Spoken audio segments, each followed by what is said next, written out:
Hola a todos, ¿cómo están el día de hoy? Tengan ustedes muy buenos días, muy buenas tardes o muy buenas noches, de acuerdo a la hora en la que estés viendo este video.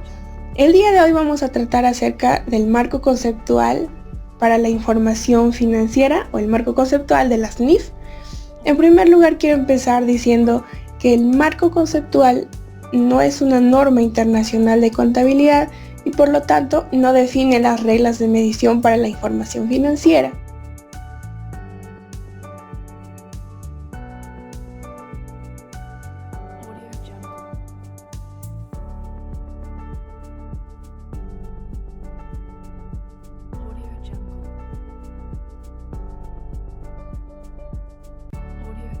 El objetivo de la información financiera tiene propósito general, es decir, que es proporcionar información financiera acerca de la empresa o de la entidad que informa a los diferentes usuarios.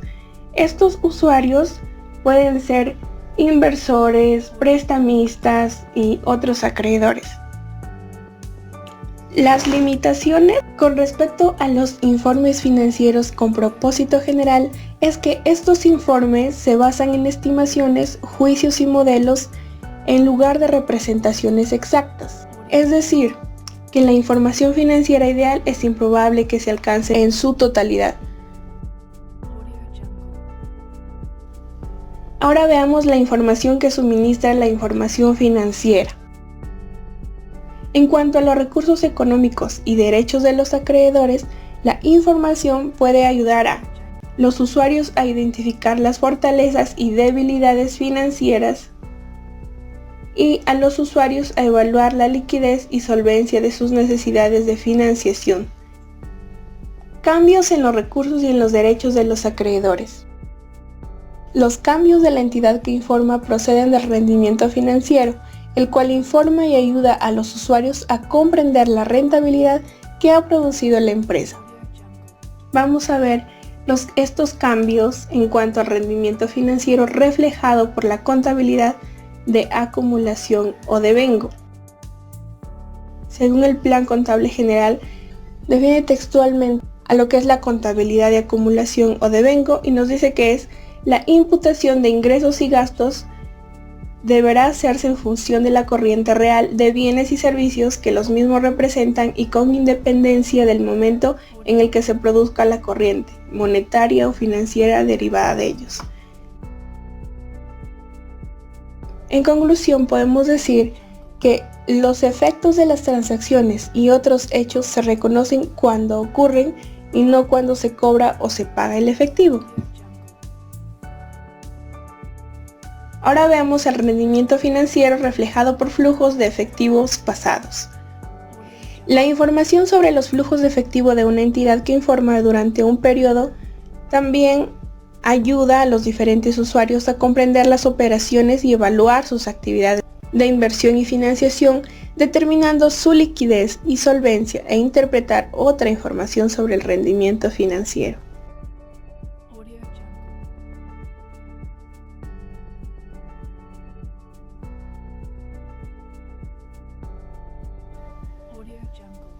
Las características cualitativas de la información financiera útil. Primero vamos a ver las características fundamentales. Las características cualitativas de la información financiera útil identifican los tipos de información que van a ser probablemente más útiles a los inversores, prestamistas y otros acreedores existentes. Las características fundamentales son la relevancia y la representación fiel. La relevancia. Aquí destaca la materialidad o importancia relativa. ¿Qué nos quiere decir materialidad o importancia relativa? Nos quiere decir que la información financiera relevante puede influir para la toma de decisiones en los usuarios. Es decir, que esta información va a ser valiosa para la empresa. La representación fiel. La información financiera debe representar fielmente los fenómenos relevantes y esta descripción tendría tres características.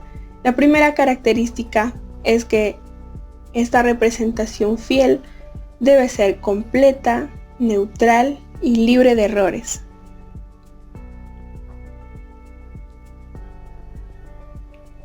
Las características cualitativas que mejoran la utilidad. Tenemos 4 características cualitativas que mejoran la utilidad.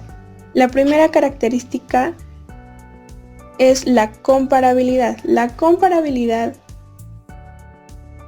permite a los usuarios identificar y comprender similitudes y diferencias entre partidas. Por ejemplo,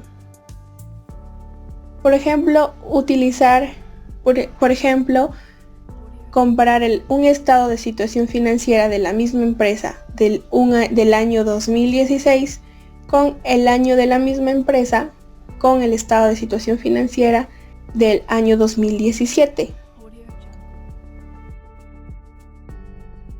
En este caso podemos ver que la información se compara en ambos años y esto es útil para tomar decisiones en la empresa.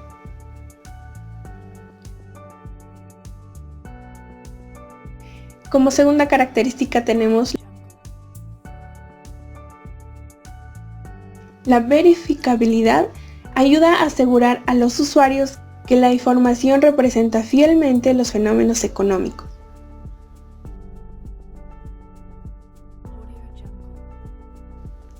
La comprensibilidad. La comprensibilidad como característica nos quiere decir que la información debe tener una buena clasificación, caracterización y una presentación clara.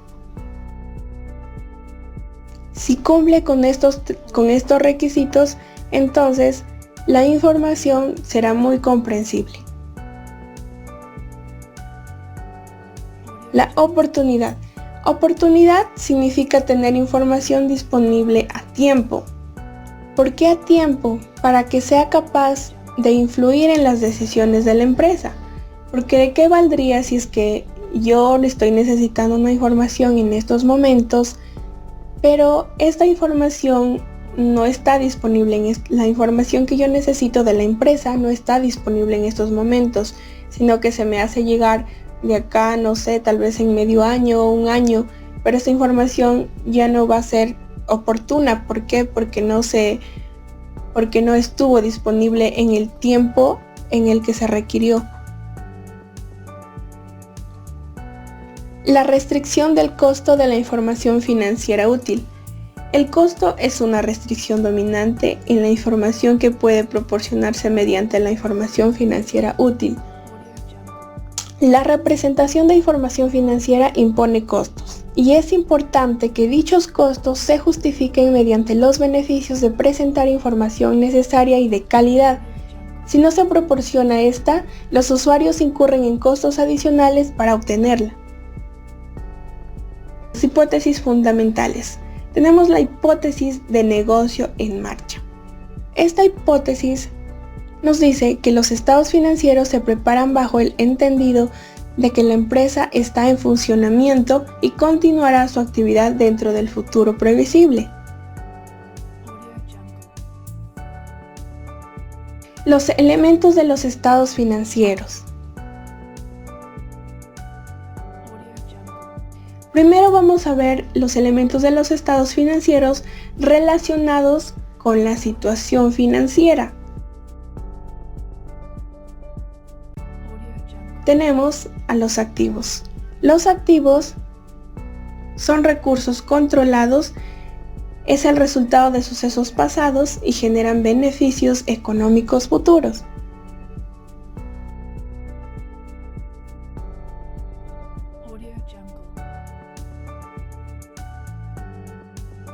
Entonces, en conclusión, podemos decir que los activos se reconocen cuando sea probable que se obtengan beneficios económicos futuros de él y además tiene un costo o valor medido con fiabilidad. Los pasivos. Los pasivos es una obligación presente que yo tengo en estos momentos en mi empresa, surgida a raíz de sucesos pasados, al vencimiento de la cual y para cancelarla, la entidad espera desprenderse de recursos que incorporan beneficios económicos. Y como tercero, al patrimonio. El patrimonio es la parte residual de los activos de la entidad una vez deducidos todos sus pasivos.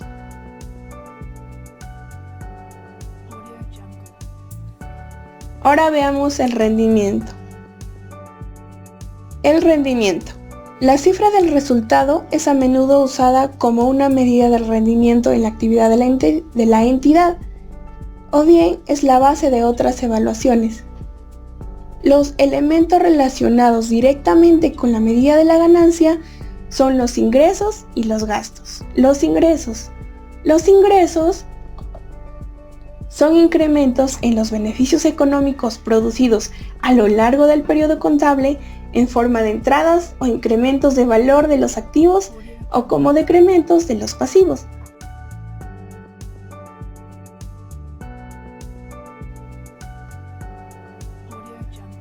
Los gastos son decrementos en los beneficios económicos producidos a lo largo del periodo contable en forma de salidas o disminuciones de valor de los activos.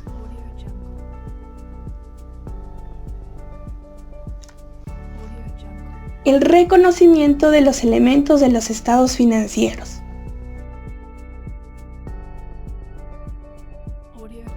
Primero vamos a ver las reglas generales.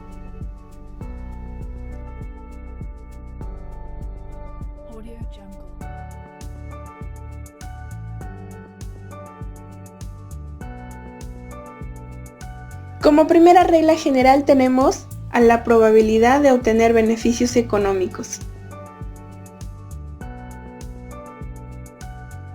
que se relaciona con el grado de incertidumbre. Es decir, que la probabilidad se refiere al grado de incertidumbre con que los beneficios llegarán o saldrán de la entidad. Como segunda regla general tenemos a la fiabilidad de la medición.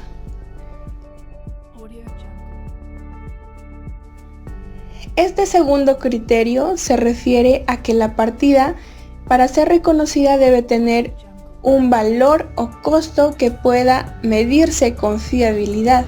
Ahora vamos a ver el reconocimiento de los tres elementos Ahora vamos a ver el reconocimiento de los activos. Para reconocer un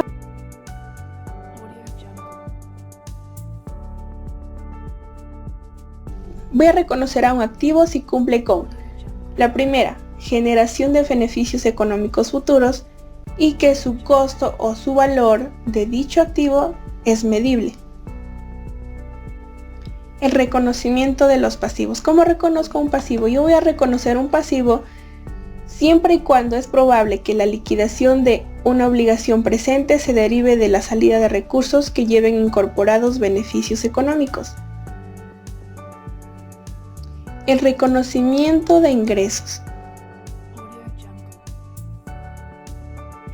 Los ingresos, como sabemos, se reconocen en el estado de resultado, cuando se ha producido un incremento en los beneficios económicos.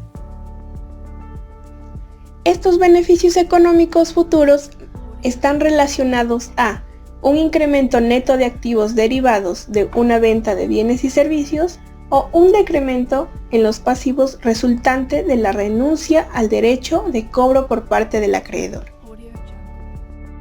El reconocimiento de los gastos. ¿Cómo voy a reconocer un gasto?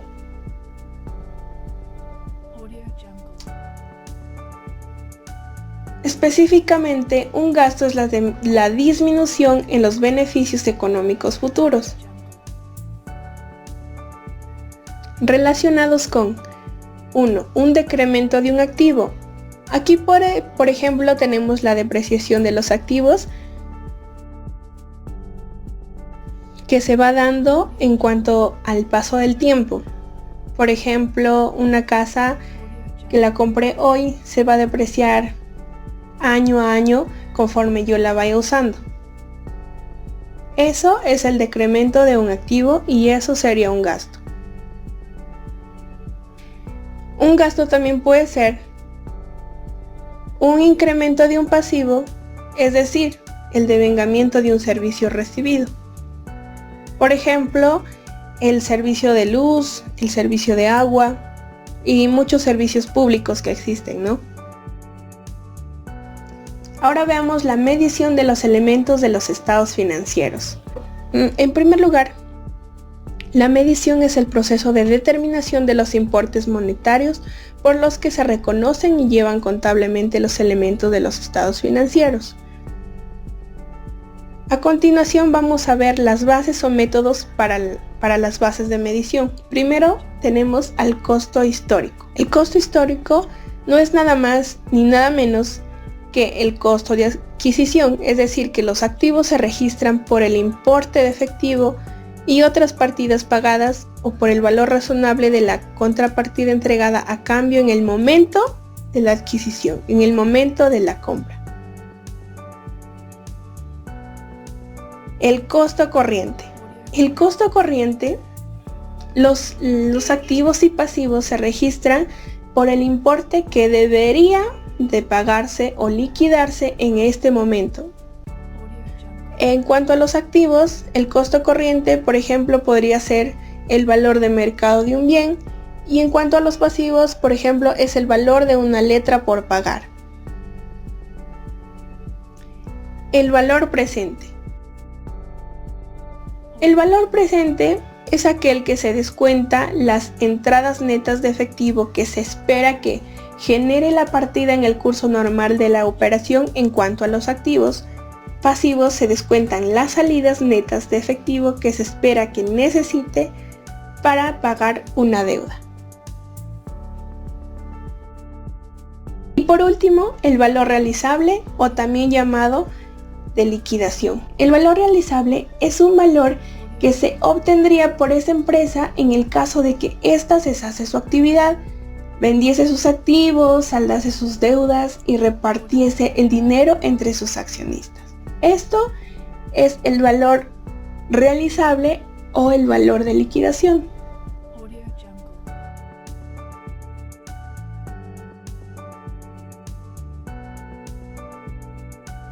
Y por último tenemos a los conceptos de capital.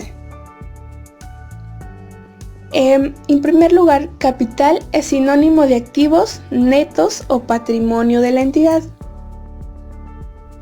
Con esto podemos decir que dos conceptos en cuanto al capital. El primero es el capital financiero, y este capital es nada más ni nada menos que el dinero aportado por la entidad. Y el capital físico, este capital físico está dado en función a la capacidad operativa, es decir, a las unidades producidas, a las unidades que va a producir la empresa. Muchas gracias por ver este video y espero que haya sido de mucha utilidad para ti. Adiós.